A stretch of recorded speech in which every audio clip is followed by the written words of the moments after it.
Kebijakan penduduk Jepang di Indonesia 1942 sampai 1945 antara lain: yang pertama, mengubah sistem pemerintah menjadi sistem militer. Yang kedua, menghapuskan bahasa Belanda dan menggantikannya dengan bahasa Jepang dan Indonesia. Yang ketiga, mengubah nama Indonesia menjadi Nippon. Dampak pendudukan Jepang: yang pertama, perekonomian Indonesia hancur. Yang kedua, rakyat Indonesia menderita akibat kerja paksa dan kekurangan pangan.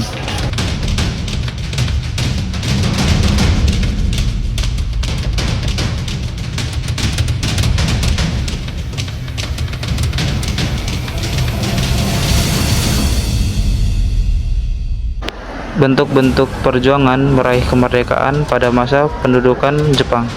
Yang pertama, gerakan bawah tanah yang dipimpin oleh tokoh-tokoh nasionalis seperti Soekarno, Hatta, dan lain-lain. Yang kedua, pembentukan organisasi-organisasi massa seperti PETA, Pembela Tanah Air, dan Heiho. Yang ketiga, penyebaran propaganda anti-Jepang dan pro-kemerdekaan melalui media dan kegiatan budaya.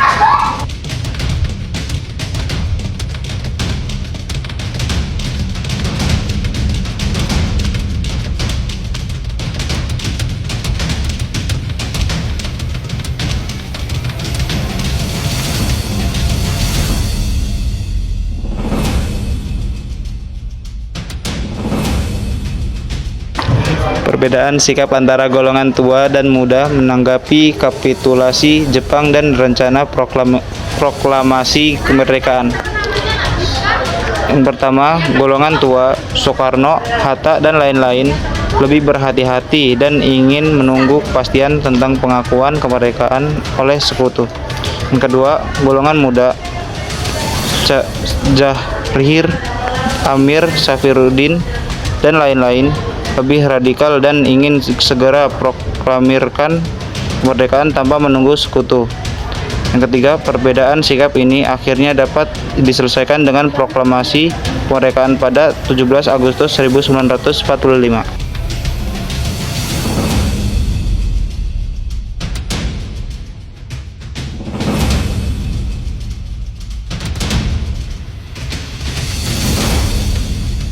Dalam sidang PPKI 18 sampai 22 Agustus 1945 dibentuk Dasar Pemerintahan Indonesia.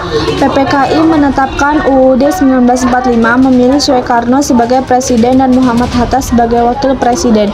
Membentuk KINP, menetapkan pembagian wilayah dan kementerian serta membentuk BKR. Sidang ini menandai terbentuknya pemerintahan Indonesia secara resmi.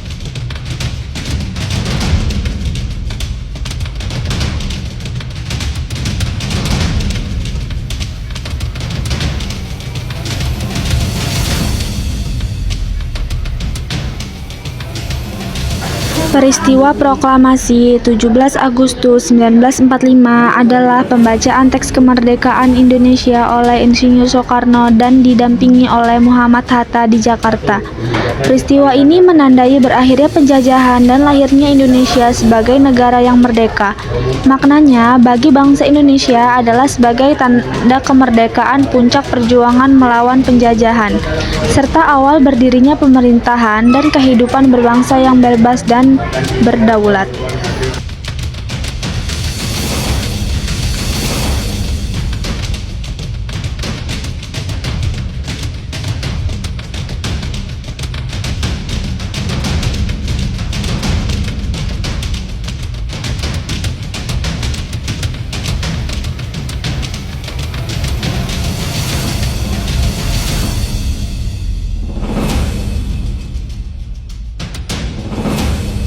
Dukungan luas rakyat Indonesia dari berbagai kalangan etnis dan agama mendukung proklamasi kemerdekaan.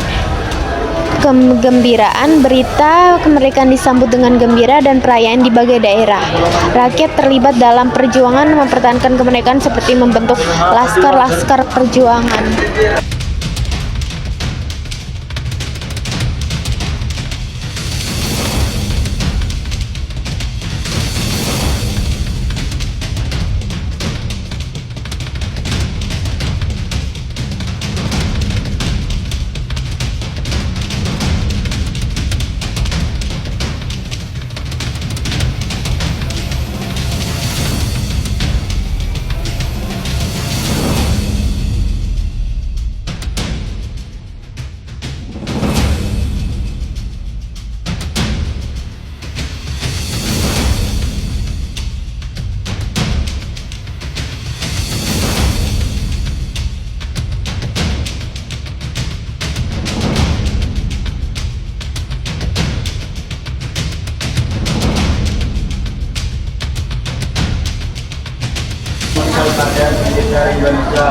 Sistem pemerintahan Indonesia pada masa awal 1945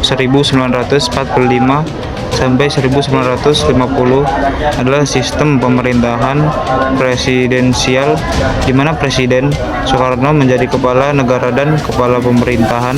Hal ini dikarenakan yang pertama, Indonesia baru saja merdeka dan membutuhkan sistem pemerintahan yang kuat dan stabil. Dua, UUD 1945 memberikan kekuasaan yang luas kepada Presiden.